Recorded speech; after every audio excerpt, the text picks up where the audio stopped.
9 years watching you fix other people's ships. 9 years, Raphael.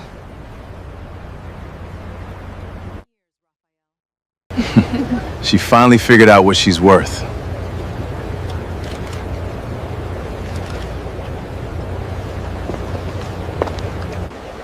We sail in 20 minutes. You should head back to the yard.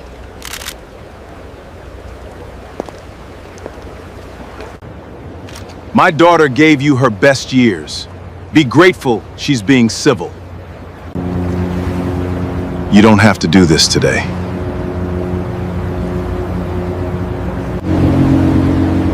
At least you still have the scrapyard. She raised her glass to the horizon as the gangway lifted behind her. Certain the hardest was already over. She was already celebrating.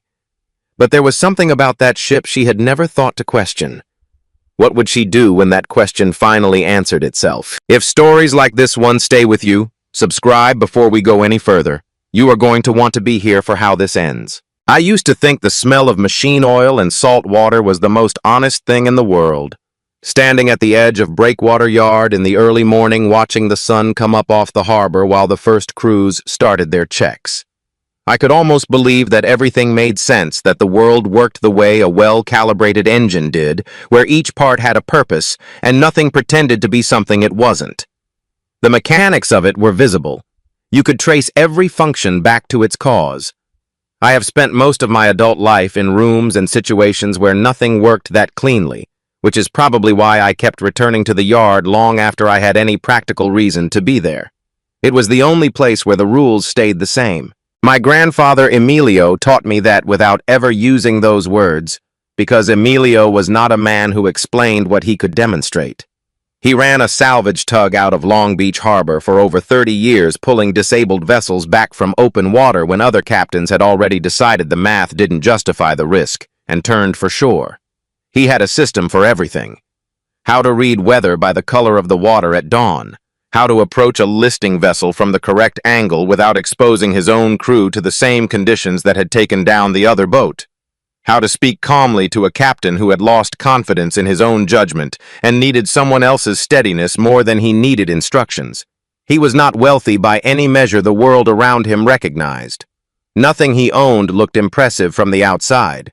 But every man who worked the water between San Pedro and Seal Beach knew his name, and they knew that if Emilio Montrose answered when you called, you were coming home. I remember one specific night when I was 11 years old. He brought me out on a recovery run for a charter boat that had lost its engine 6 miles off the coast.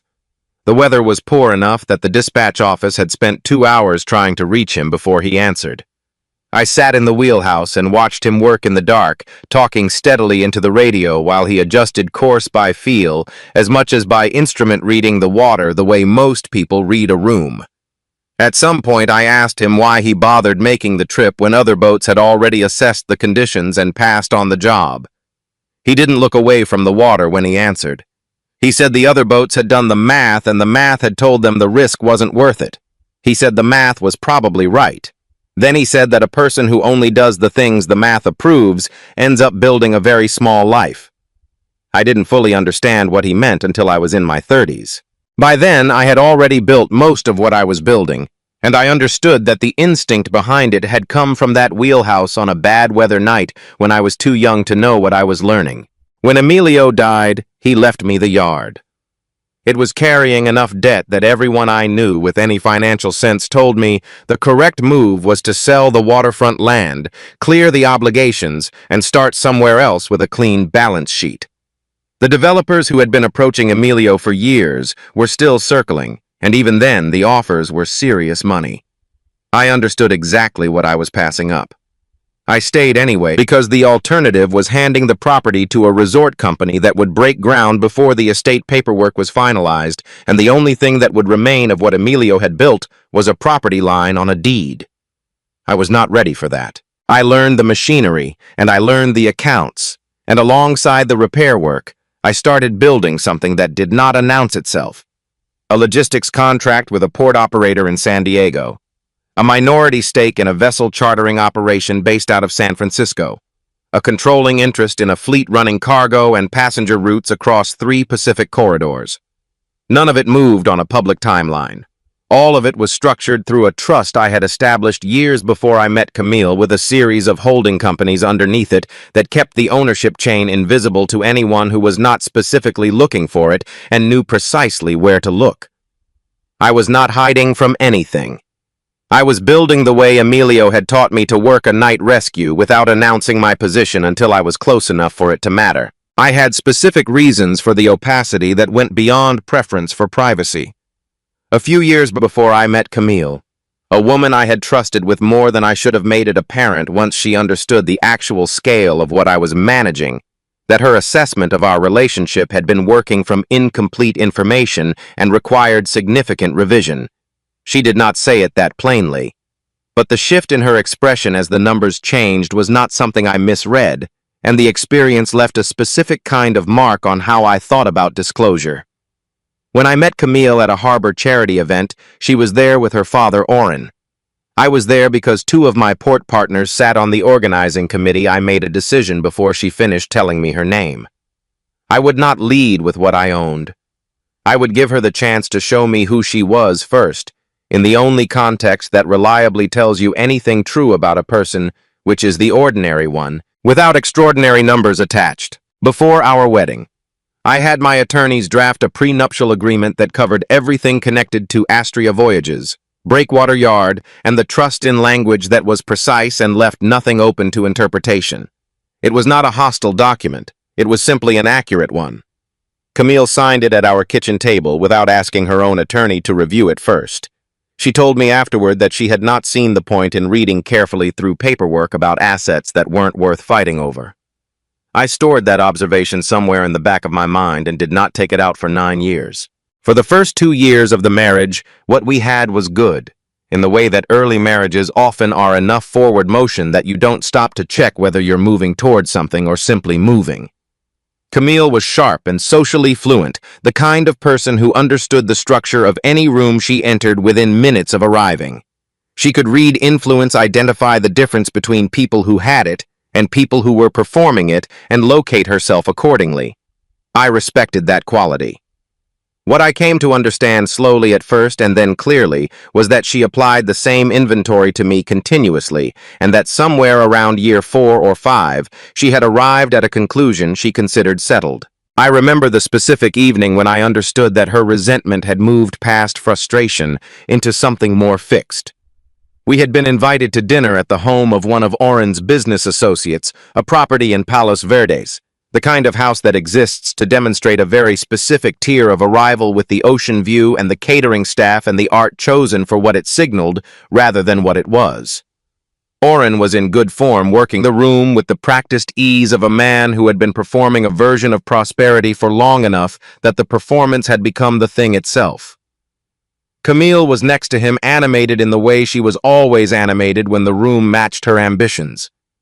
At some point, I heard her explain to the host's wife that her husband managed a repair facility near the port. She said it without looking at me. She said it the way you describe something you have accepted and moved past. On the drive home, she was silent for almost 40 minutes, and when she finally spoke, she asked in a tone arranged to sound like concern whether I had given serious thought to what I actually wanted my life to look like. The question was not about my well-being, it was about hers.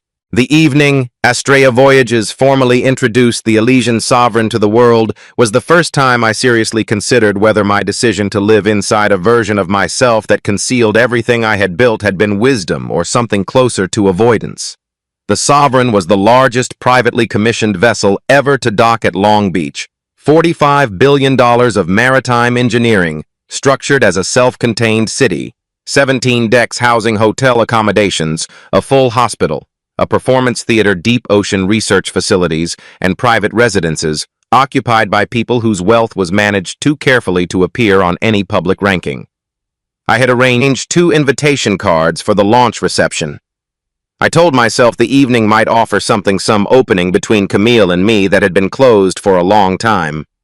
The more honest version was that I wanted to see how she behaved in a room she could not immediately categorize, and whether what I saw told me anything I hadn't already learned. She spent the first 45 minutes complaining about my jacket. It was not about the jacket. It was about what the jacket confirmed to her, that I lacked the instinct to dress for the context, that I would always be someone whose natural orientation was toward the functional parts of a room rather than its surface. I let the comment pass and walked with her toward the center of the reception space, where harbor light was cutting through the glass, and the Sovereign was visible in its berth, enormous and fully lit, a scale of vessel that stopped people mid-sentence when they first registered it. I watched Camille absorb the room, and I watched the inventory begin the same rapid assessment she ran everywhere, establishing what the room was worth and where she stood inside it. Seth Carrington appeared at her side within the first 20 minutes. His name had crossed my desk in the margins of some documentation connected to a hospitality development group, the kind of entity that maintained a large professional footprint without producing anything that traced cleanly to actual operations. Seth had assembled himself precisely for a room like this one. The watch, the introduction, the way he referenced deal figures in passing as though they were incidental details rather than the point. Every element was calibrated to produce a specific impression on a specific kind of audience. I noticed the calibration because I had watched it in various forms across 2 decades of business. Camille did not notice it because she was not watching the performance. She was receiving its intended effect, and the effect was working exactly as designed. She laughed in a way I had not seen from her in years, leaned toward him with the full attention she usually reserved for people she had already decided were worth her time, and glanced back at me once from across the room with an expression that was almost satisfied. My distance from her was the contrast she needed. Oren materialized at Seth's shoulder within minutes.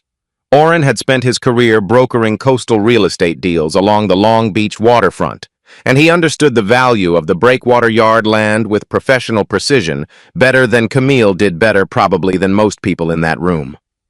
He began speaking at a volume designed to travel about how glad he was that his daughter was finally surrounded by people who reflected what she was actually worth. The words were addressed to the general vicinity of Seth, but their direction was unmistakable. Across the room, Captain Lydia Serrano caught my eye. She had overseen the Sovereign's construction and commissioning from the earliest planning stages and had known me throughout. She was already moving in my direction when I gave her the slightest signal. I could manage the faintest possible shake of my head. She read it without slowing, redirected her path toward the officer group near the far wall, and said nothing to anyone. Whatever was unfolding in front of me that evening, I needed to see it finish on its own terms before I made any move. 3 days after the reception, I found the folder. Camille kept a locked drawer in the desk in her home office, and the lock was the kind that makes a person feel their privacy is protected without requiring them to think carefully about whether it actually is. I was not searching for anything. I was looking for a spare key to the storage unit where we kept equipment for the boat, and I opened the wrong drawer. The folder was sitting on top of its contents, not hidden, just locked away, which told me she considered the lock sufficient. It held 3 documents. The first was a fully drafted divorce petition itemizing our shared marital estate with a specificity that told me whoever prepared it understood that the trust structure and the Astria holdings were beyond its reach. The list of claimable assets was accurate and short. The second was a power of attorney bearing what was designed to look like my signature. I had signed enough consequential paperwork over the years that I knew within seconds it was fabricated, precise enough for a quick visual review, completely inadequate for anything requiring formal verification. The third document was a property transfer agreement for Breakwater Yard, assigning the land to a holding company whose registered address I connected to Seth Carrington in less than 10 minutes. I sat with those 3 pages for a long time without moving. Breakwater Yard is not a real estate asset to me in any sense that the legal category captures. It is the ground where my grandfather built the only thing he ever fully owned, where I learned from him what I know about engines and water and the specific quality of character that makes a person turn back rather than keep going. Camille intended to sell it. Reed Harlan, her cousin, had produced the forged signature. His career in property brokerage had given him the technical fluency to manage the transfer mechanics and make the documentation move faster than a legal response could catch it. The proceeds were meant to clear and be beyond reach before anyone understood the sale had happened. Oren had not merely supported this plan. He had structured it. The documents had the precision of someone who understood real estate transaction timelines and legal exposure with years of professional experience, and Oren had been operating in that space for decades. He knew exactly what that waterfront land was worth to the right buyer, and he had known it long before Camille had thought to look. I made clean copies of everything in the folder, returned the originals to their exact position, and called my legal team with a single instruction: monitor every financial movement connected to that property and do not act until I say so. I said nothing to Camille, nothing to Reed, nothing to Oren. The Sovereign's first voyage was 6 days away. What I needed was not the documents. I had the documents. What I needed to see was how far the three of them were prepared to go when they believed no one who could stop them was paying attention. The morning of the Sovereign's first voyage, Camille called me at 6:45. Her voice carried the particular softness she used when she needed something. Not warmth exactly, but a careful approximation of it, every syllable shaped to a purpose. She said she wanted to meet me at the harbor before the ship departed. She said she wanted one last conversation, just the two of us, without things turning into something neither of us could take back. I told her I would be there. I said it without hesitation, and I meant it in the way that probably sounds strange given everything I have already told you. I meant it because even then, even with the copied documents sitting in my attorney's office and the legal team already running surveillance on every transaction connected to the yard, some part of me was still watching for the possibility that she would stop herself. 9 years does that to a person.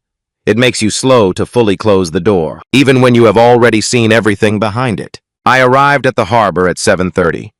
The morning was clear and cold, the kind of California winter morning where the light sits low and sharp across the water and everything looks more defined than it actually is. The Elysian Sovereign was visible from the main access gate, fully crewed and lit along every deck, rising above the working waterfront, with the kind of presence that made people who had passed that harbor 100 times stop and look twice. There were camera crews set up along the commercial pier media access that had been arranged weeks in advance, and a crowd of early arrivals who had organized themselves near the main boarding checkpoint in the way that people gather for events they expect to be worth remembering. The air smelled of salt and diesel and the particular cold that comes off open water before the sun has had enough time to change it. I walked through the gate and across the access road and saw them before any of them noticed me. Camille was positioned at the base of the boarding checkpoint with Seth at her left, Oren at her right, and Reed slightly behind the group with his phone already raised and oriented outward. All four of them had luggage-proper travel bags, the kind packed for a serious duration. Camille was dressed with the specific care she brought to events she considered landmarks, every detail chosen to communicate that she understood exactly what kind of arrival she was making. She saw me approaching and did not adjust her expression, which told me more clearly than anything else she might have said that the phone call that morning had not been what she claimed. She delivered it cleanly and without visible discomfort. The way you deliver something you have rehearsed until the words no longer feel like yours. She said she was boarding the Sovereign with Seth for the inaugural voyage, that her attorney would reach out once the ship returned to port, and that she had left a set of keys on the kitchen counter so I could manage the house until the paperwork progressed. That last part, the keys offered with a measured graciousness, was constructed to sting in a specific way. It was the gesture of someone who believes they are being generous toward a person who has forfeited any claim to expect more. Seth stood to her left with his hand at her waist and said nothing that invited a response. Oren addressed the area between himself and Seth at a volume clearly intended to be audible to the people nearby, saying that his daughter had given the best years of her life to a man who had offered her nothing proportionate in return, that the decision she was making was long overdue, that a woman of her caliber had every right to a life that actually reflected what she was worth. I watched several people in the surrounding crowd register the statement and begin forming a version of events that would stay with them. Reed was already transmitting. Camille turned toward the boarding ramp. At its base, she stopped, turned back to look at me one last time, not with uncertainty, not with regret, but with the expression of someone delivering a verdict they have already recorded and signed. She said it clearly enough for everyone around us to hear. She said at least I still had the scrapyard. Then she turned and walked up the ramp beside Seth and did not look back again. The gangway retracted. The mooring lines were released from their cleats in the standard sequence, and the Elysian Sovereign began its initial separation from the berth. The movement of something that massive is not sudden. It is slow and convincing, the way a geological thing moves, and it pulls the water around it into long, curling wakes that travel outward from the hull, as though the ship has been there long enough to belong and is simply changing its mind about staying. I stood on the dock. The crowd that had gathered for the departure settled into the satisfied arrangement of people who have witnessed what they came to see. I was aware of being looked at. I was aware of the story assembling itself in real time around me, the overlooked husband standing at the dock watching his wife leave on a ship that represented a world he had never been part of. I took out my phone and called Lydia. I gave her 4 words. I told her to bring the ship back. The silence on her end lasted less than 2 seconds, the interval a person needs when an instruction arrives that sounds extraordinary, but originates from a source whose authority they have never had reason to question. Then she said, "Yes, sir," and ended the call. 38 seconds later, the Sovereign's horn sounded twice across the harbor, 2 long blasts that carried over the water and into the streets behind the port. The crowd heard the sound before they understood what it meant. The water behind the ship's stern began to change. The azipod thrusters, reversing their orientation, produced a wide, churning displacement that was visible from the shore, and then the hull itself began to turn in a long, deliberate arc. A vessel of that size does not move quickly, but the scale of the maneuver made it visible and unmistakable from every position on the waterfront. A $45 billion ship that had just cleared its berth was coming back, and it was doing so with the steady, unhurried authority of something that operates according to a single directive. The voices around me shifted, people asking each other whether there had been a mechanical failure, whether the departure was being postponed, whether something had gone wrong with the vessel. Someone standing close to me said flatly that a ship like that one didn't turn around for one passenger. He was right. It wasn't turning around for a passenger. The Sovereign settled back against the owner's berth. A separate slip from the commercial boarding area fitted differently with a shorter private gangway that had not been used during the earlier public boarding. The gangway extended down to dock level. The main hatch opened and Lydia came down first, followed by 4 senior officers in full dress uniform, moving in a line behind her. They were not staging a performance for the watching crowd. They were simply operating according to the protocols of the company they served. The crowd was watching anyway because the formality of what was unfolding in front of them made it impossible not to. Lydia reached the foot of the gangway, stood straight, and said it clearly enough for the cameras and the harbor officials and the phone Reed was still holding to capture without distortion. She said, "Welcome back, Mr. Montrose," and she said the Elysian Sovereign was awaiting his instruction. The officers behind her moved together, not a choreographed gesture, just the habitual precision of people who had trained in these protocols until they were automatic. I walked up the gangway. The display screens along the Sovereign's upper exterior switched simultaneously from the voyage promotional material to the Astria Voyage's seal, and beneath it, a single confirmation line naming me as founder, chairman, and controlling shareholder of the company. It was not a reveal engineered for the moment. It was what the ship's management system displayed when its owner came aboard, the same thing it would have displayed on any other morning. The change in the sound on deck told me where Camille was before I looked for her. The general hum of passenger conversation dropped into a particular quality of silence, the kind that forms not from the absence of people, but from the abrupt suspension of everyone's private train of thought. The man she had described to a dock full of witnesses as a scrapyard mechanic with nothing to offer had just been formally recognized as the owner of the vessel she was standing on in front of every camera that had come to document the inaugural voyage. Seth moved 2 feet to his left and looked at his phone. It was not a dramatic gesture. It was simply the instinctive adjustment of someone who had just recalculated the risk profile of where he was standing.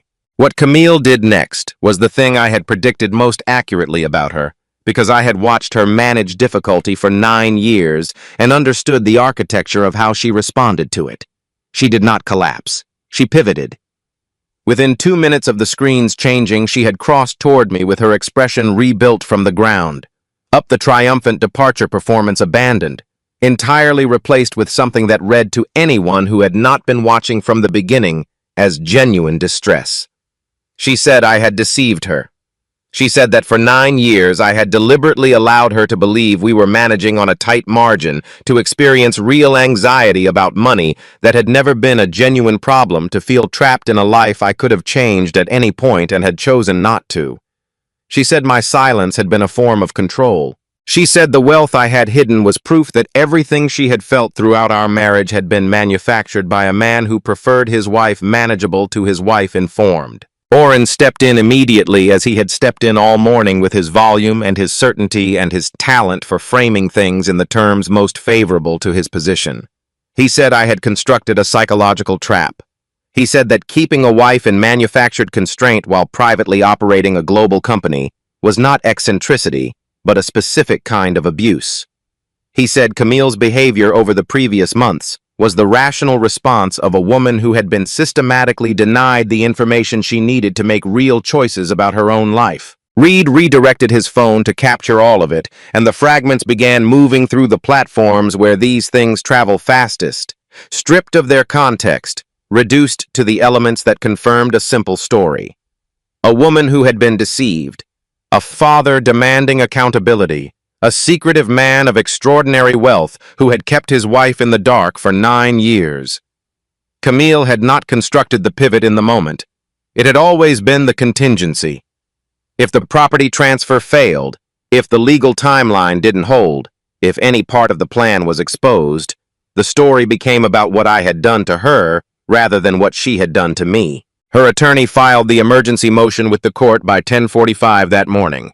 The application sought to freeze a portion of the Astria Voyage's ownership structure on the grounds that marital assets had been concealed throughout our marriage, to give the filing immediate practical weight. Camille's legal team also petitioned the Harbor Authority to place a temporary operational hold on the Sovereign, arguing that as the flagship operational asset of the company under dispute, the vessel should remain in port while the ownership questions were being examined. The Harbor Authority issued the hold within the hour. The ship was not going anywhere until the dispute reached a formal resolution. 2 members of the Astria board contacted my executive office within 20 minutes of the court filing becoming public. They were not hostile. They were concerned in the specific way that institutional board members become concerned when the company's controlling shareholder is generating visible controversy while the flagship vessel sits under a legal hold in front of every camera that had come to document the inaugural voyage. They asked whether I was planning to step back from operational decisions while the dispute was active. I told both of them to wait for my legal team's assessment before drawing any conclusions. They agreed in the way that people agree when they are managing their own exposure more than expressing actual confidence. At the same time, Reed quietly activated the breakwater yard transfer documentation. He believed that the situation unfolding aboard the ship would keep my legal team occupied with the court filing long enough for the property transaction to advance past the point where it could be cleanly stopped. He had misjudged the capacity of the team I had retained, but he did not know that yet. I was standing near the forward rail on the owner's deck when Seth began moving. I had been watching him without appearing to for several minutes. He had the particular stillness of a person running a calculation they have been working toward for some time and have finally completed. He was watching Camille position herself for the cameras, watching her distribute the elements of the story, the grievance, the suffering, the image of a woman wronged by a powerful man's deception. And I could see in the set of his face that he had identified what her story required of him. It required him to absorb the legal exposure attached to the forged documents, because his holding company's name was on the transfer agreement. If those documents entered evidence, and they would enter evidence, the liability would reach Seth Carrington first and most directly. He had spent 6 months collecting audio from his conversations with Camille, not out of sentiment, but out of the practical caution of someone who had understood, from early in the arrangement, that its foundation was not stable, and that he would need something to stand on when it shifted. He pulled out his phone. He walked to the ship's audio panel on the starboard side of the main deck, connected his device, and opened the first file. He looked across the deck at me for a moment, something between resignation and a request to be seen clearly by someone who understood exactly what he was doing and why.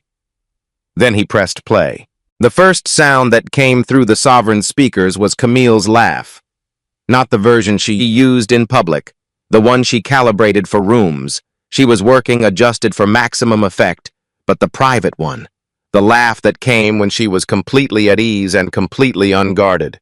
The one I had heard thousands of times in the early years of the marriage when she was still deciding to trust me and hadn't yet arrived at the conclusion she preferred. I had not heard that laugh in a long time.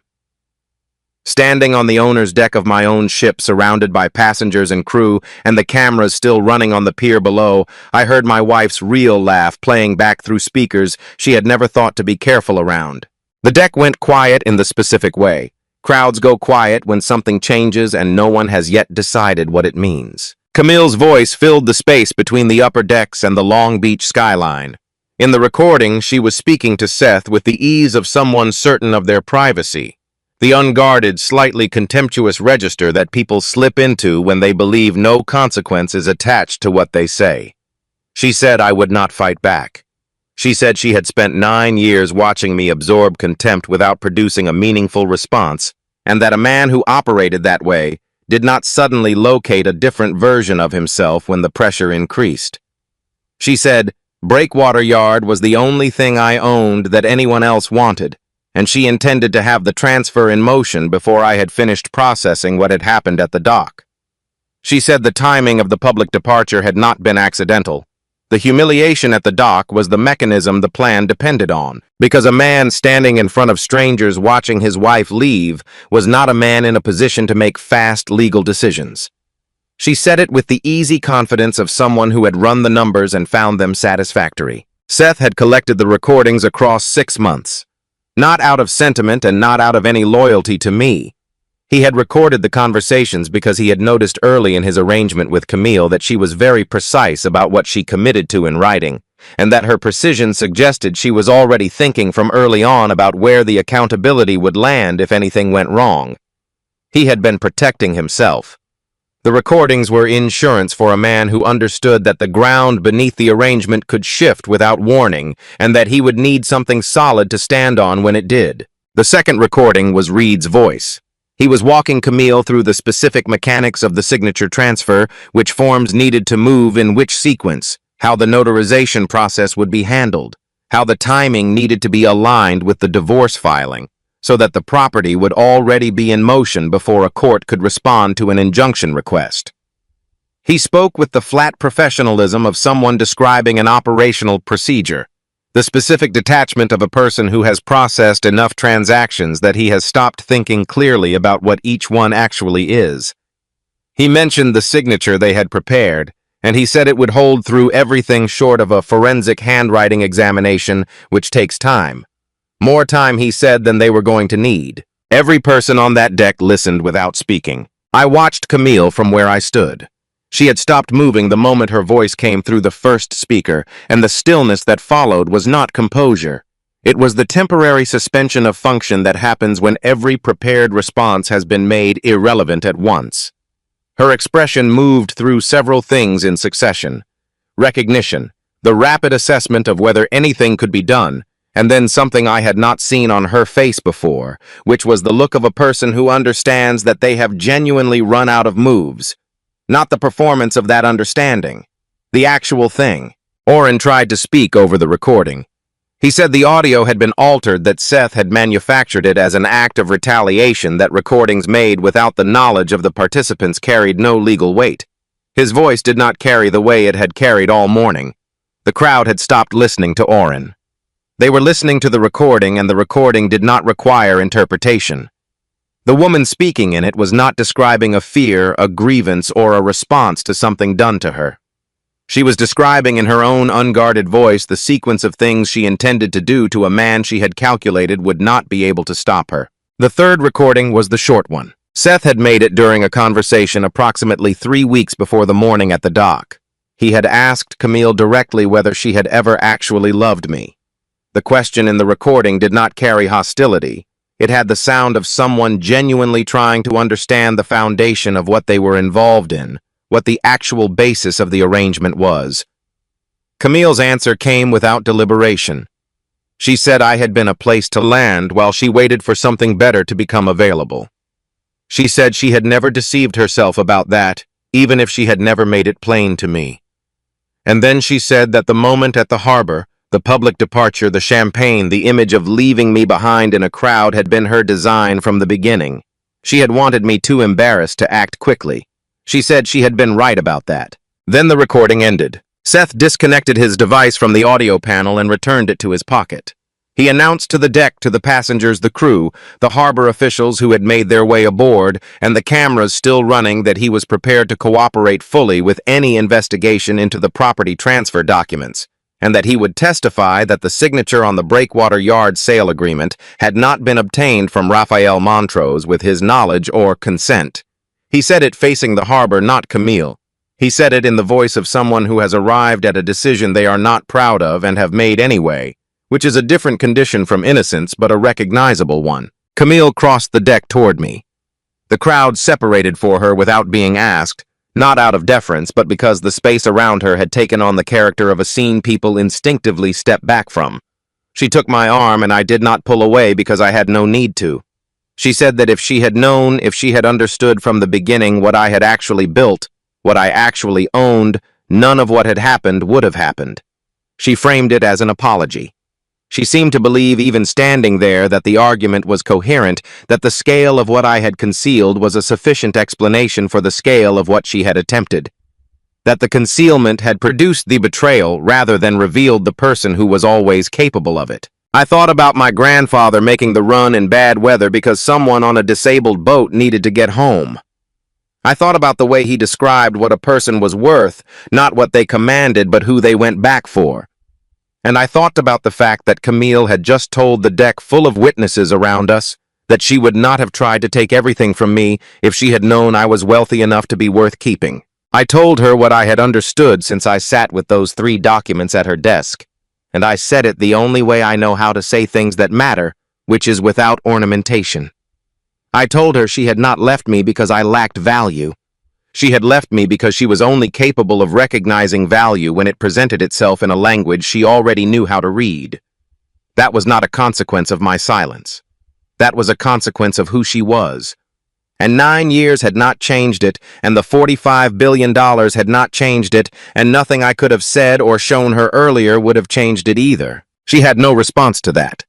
The argument she had prepared, the grievance, the victimhood, the case for why she was owed something she had tried to take, required a version of me that was ashamed of what I was. It had no prepared answer for a version of me that simply wasn't. I walked to where Lydia was standing near the forward station and gave her 3 instructions. The first was to have Camille, Seth, Oren, and Reed escorted off the Sovereign through the owner's gangway quietly and without additional spectacle beyond what had already occurred. The second was to transmit the complete set of forged transfer documents. The copies my team had been holding since I photographed them in Camille's desk to the harbor officials already aboard, along with Seth's recordings, which would enter the formal evidentiary process through his cooperation agreement. The third was to prepare the ship for departure the moment the harbor authority lifted its hold, which I expected to happen as soon as the legal team's documentation reached the right desk. Lydia executed all 3 without asking me to clarify anything. The prenuptial agreement and the forgery documentation resolved the court motion before the afternoon was finished. The trust formation dates and the contract language were not open to interpretation. There was no plausible argument that the Astria Voyages structure or Breakwater Yard had ever been marital property, and Camille's attorney withdrew the filing rather than continue with a motion whose outcome was certain and whose continuation served no purpose except billing.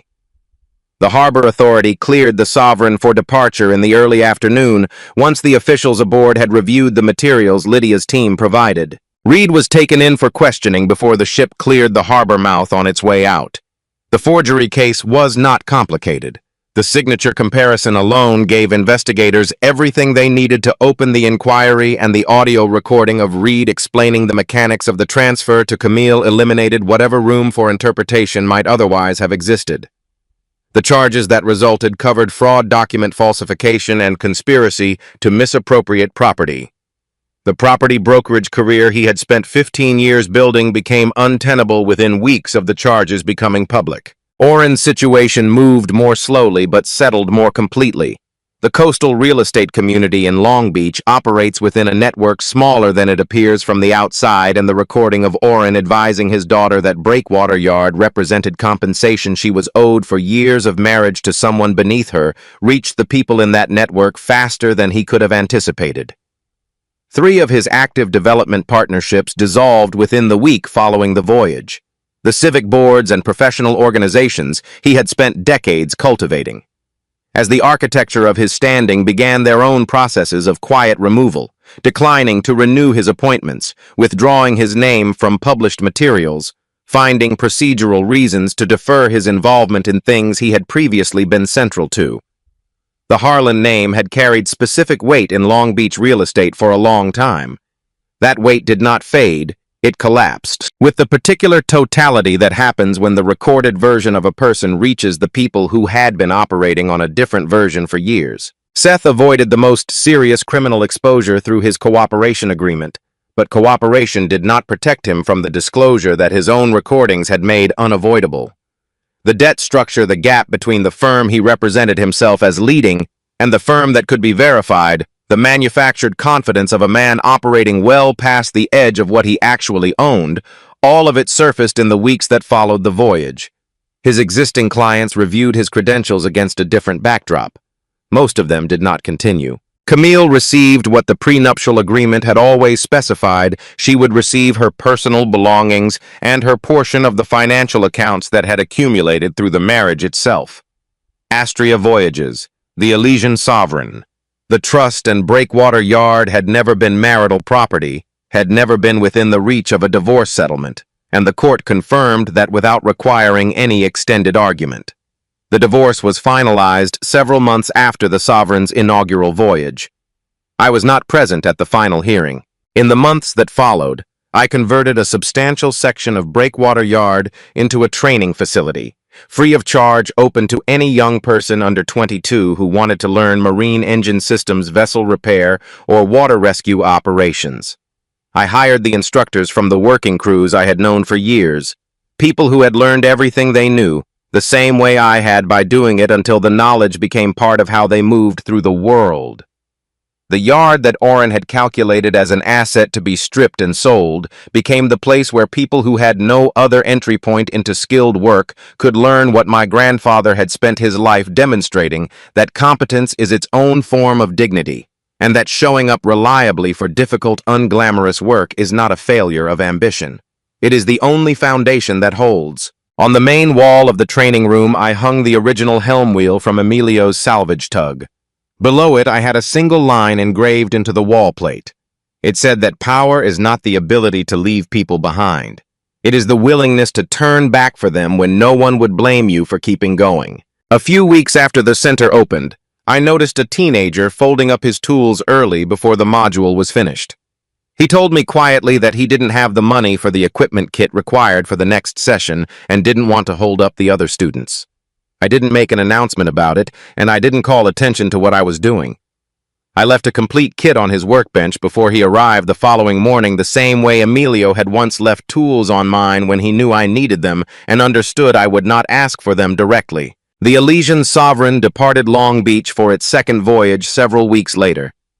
I stood at the rail as it cleared the harbor, breakwater, and watched the waterfront reduce itself to a line against the afternoon sky, the working port, the familiar architecture of cranes and repair facilities, and somewhere in that line, the Breakwater Yard buildings visible, if you knew where to look, which I always did.